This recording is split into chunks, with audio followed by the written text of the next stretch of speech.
Ok, et si je vous propose aujourd'hui d'incarner un personnage qui passe d'un homme ayant de la gloire, de la force et du charisme, à un pauvre athée dans lequel tout le monde l'ignore, l'humilie jusqu'à oublier ce qu'il était auparavant. Ça ne vous fait pas rêver? Et pourtant on a été des millions à avoir été happés par Dispatch avec son personnage principal, Robert Robertson III. Mais pourquoi? Pourquoi ce genre en particulier et pas un autre? Pourtant des jeux, on a une pelletée de ce genre. Alors pourquoi Dispatch se sépare autant de ces jeux? En fait, la réponse elle vient dans nos habitudes. Et c'est là que Dispatch choque. En montrant que oui, les jeux épisodiques ont encore de l'espoir. Mais à quel prix? C'est la question que pose Haddock Studio, mais surtout des anciens de chez Telltale. Bienvenue dans Backlog.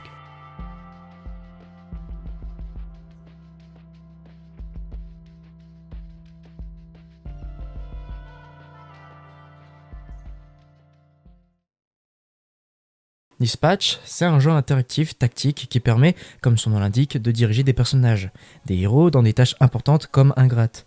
On les dispatche de sorte à ce que nous puissions dormir paisiblement en maintenant une ville sûre sans criminalité. Chaque personnage aura des avantages et inconvénients que nous le retrouvons directement via un pentagone qui présente le niveau de talent de ces derniers. Pour maximiser les chances de réussite des missions, vous pourrez envoyer plusieurs héros pour éviter un échec et peut-être une blessure de ce dernier. Échec qui provient d'un jeton qui rebondit sur les compétences exigées et qui s'arrêtera dans votre zone si vous avez de la chance ou non.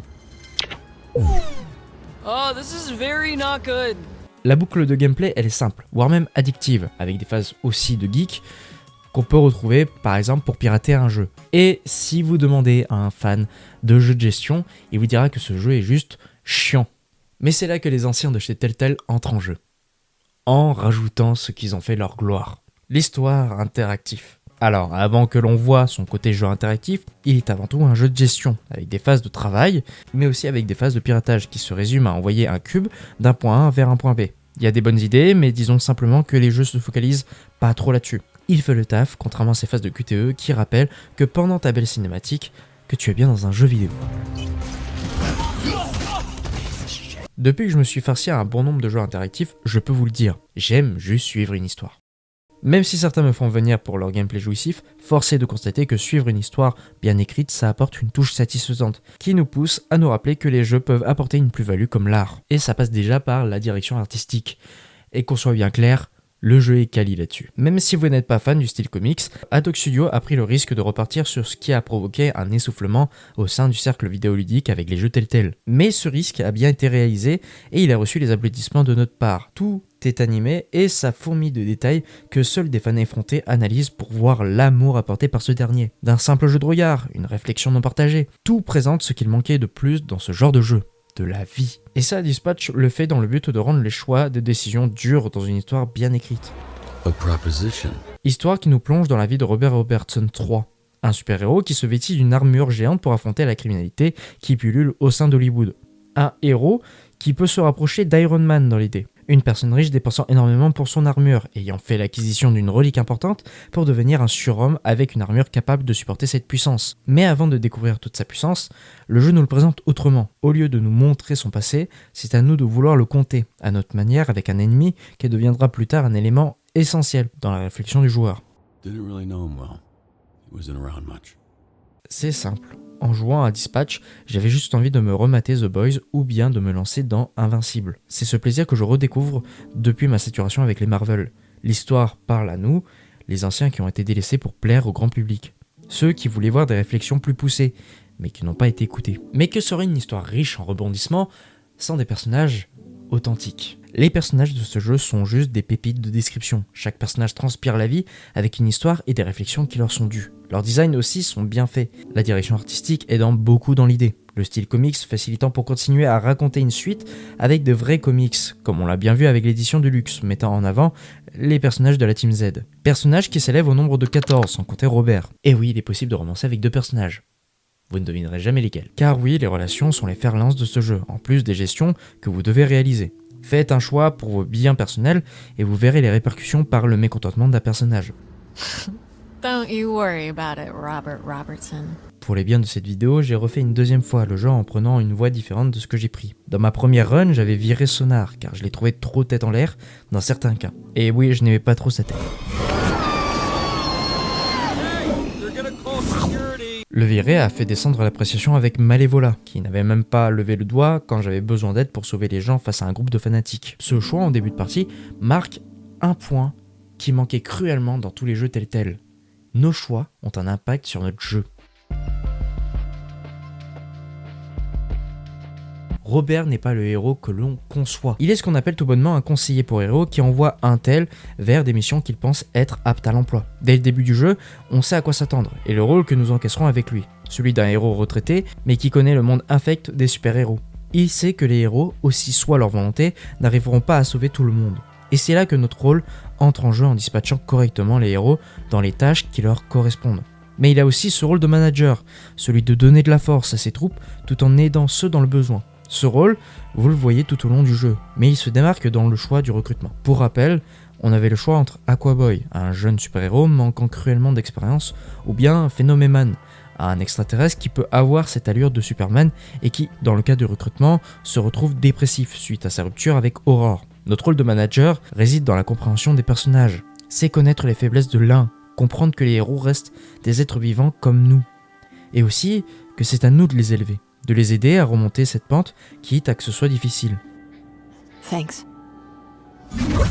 Elle s'illustre aussi dans le fait qu'il faut être gris, de sorte à ne pas froisser le moindre ego de certains. Le choix des mots a son importance. I hope I didn't contribute to anything. Oh, why would you have contributed to it? Les anciens vilains souhaitent connaître l'ancienne identité de Robert, ce à quoi vous avez le choix. Vous dites la vérité et vous en énervez quelques-uns, ayant un certain passif avec vous, ou bien faites le choix de ne rien dire, qu'aujourd'hui vous embrassez le nouveau visage que vous êtes. Un nouveau Robert, celui qui ne veut plus jouer héros, mais celui qui les épaule, qui traverse avec eux les mêmes galères. Ce choix a une importance dans la vie réelle, elle vous montre ce que vous êtes réellement. Soit vous êtes un homme discret, qui préfère garder une simili-épée en évitant de confronter la personne, soit vous jouez la carte de l'honnêteté, avec peut-être des conséquences cruciales par rapport à ça. Un choix moral qui joue sur qui vous êtes vraiment, forçant à vous faire comme ce que vous voulez être comme héros. Un véritable justicier, ou bien un simple être humain agissant de façon aléatoire. Mais ça, le jeu le sait, avec le tout premier choix moral.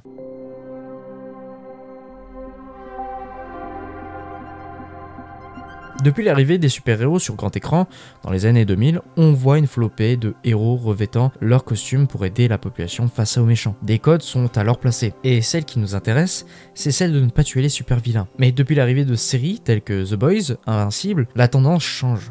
On veut voir des héros meurtris, rongés par la violence, ne sachant plus ce qui est moral et ce qui ne l'est pas. Et Dispatch nous l'envoie de plein fouet avec ce premier choix. Soit nous sommes moraux, embrassant le rôle de vrais super-héros, soit de ne plus être moral et de tuer le vilain face à nous.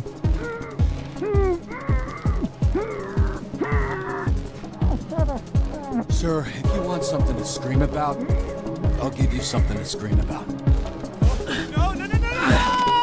Ce simple choix joue un rôle crucial dans le jeu. Elle vous confronte à vous-même. Tout le long du jeu, vous êtes confronté à vous-même, comme s'il vous posait la question de qui vous êtes vraiment. Et le jeu s'amuse en vous mettant dans des situations bien gênantes, vous mettant dans l'embarras. Le jeu vous force à jouer selon une idée, mais après avoir terminé le jeu, après avoir fait tous les épisodes, on a ça de la part du réalisateur et de sa réponse.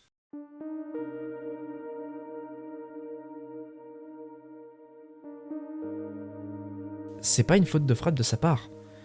C'est vraiment lui qui nous a envoyé ce message pour dire qu'il était déçu de nous. On l'aurait déçu. Mais c'est bizarre de le dire ça sans se questionner. Car là où les choix sont une denrée rare dans ce jeu, les gens, du haut de leur bonté, ont choisi de suivre la voie du super-héros. Mais ça, c'est uniquement selon nos choix.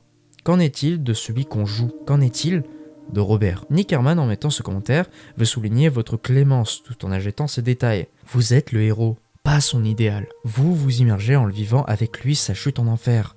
Vous voyez l'opportunité qui se propose lorsqu'Aurore vous propose un job. Vous voyez une rédemption dans ce travail. En l'acceptant, vous voulez un avenir plus radieux pour lui. Vous voulez que son bien-être. Mais vous oubliez un détail. Vous n'êtes pas Robert. Et je dirais même que vous n'êtes pas assez immergé au point que le réalisateur lui-même vous dise que le jeu n'a pas été fait dans la tête du héros. Mais personne n'a envie de jouer un perdant qui ne souhaite pas se relever à son air d'antan. Et pourtant, je dirais que vous avez tort. Car si on lit entre les lignes, on sent que le héros est lessivé, qu'il ne souhaite plus rejoindre ce milieu, qu'il a laissé derrière lui son héritage qu'il observe au sein du groupe Z. Et sans spoiler, c'est une idée qui marche. Dans ma deuxième run, j'ai tenté une approche de cette façon. Comment lui aurait imaginé ? Comment lui aurait choisi ce choix ? comment lui aurait décidé de faire ça. Je ne saurais trop vous dire de vous relancer dedans, histoire de vous mettre dans la tête de ce personnage. Est-ce qu'il vaut vraiment le coup avec ces choix-là? Est-ce qu'il est moral ou est-ce qu'il ne l'est pas? Et ça, c'est dans la deuxième run que j'ai pu voir ça. Et l'idée du format épisodique est pas mal. Mais ça, ce modèle économique, il a un prix. Et qui, je pense, ne durera pas longtemps. Si vous vous rappelez pourquoi les jeux Telltale ne marchaient plus, c'est tout simplement car il était perçu comme une série. Pourquoi jouer au jeu? Je peux très bien regarder sur YouTube, car peu importe les choix de finalité, ça reste la même. Haddock l'a bien compris et a usé de cette procédure pour créer un modèle qui plaît en proposant des sorties assez proches pour faire durer une hype comme la série animée. Une formule qui peut marcher, que si la hype est bien soutenue, que si le jeu est déjà bien, mais aussi que si les gens ne se lassent pas à cause d'une saturation. Ça, les anciens l'ont bien compris, en ne faisant plus de partenariat entre les franchises, mais en créant leur propre univers et le peaufiner en donnant aux joueurs un chef-d'œuvre. Le jeu ne va pas se vanter de son scénario, ni de ses graphismes. Il reste humble dans ce qu'il fait, laissant les joueurs faire son boulot à sa place. Maintenant, laissez-moi vous poser cette question. Est-ce que Dispatch a réussi son job?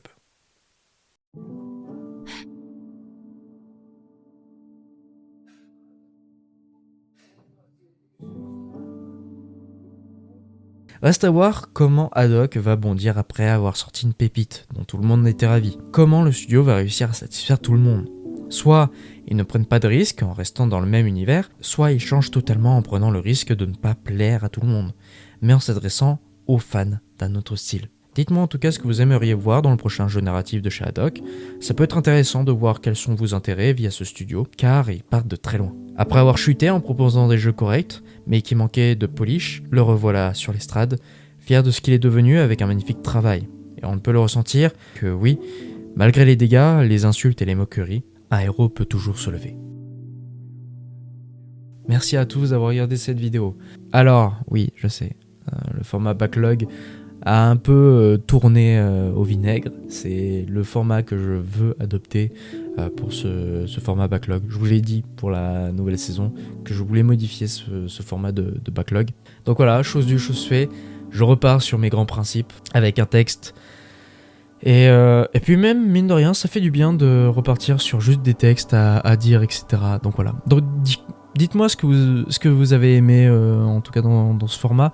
J'espère que ça vous plaît, que la chaîne vous plaît, toujours. On vise toujours les 1000 abonnés, hein, évidemment. On déroge pas à la règle.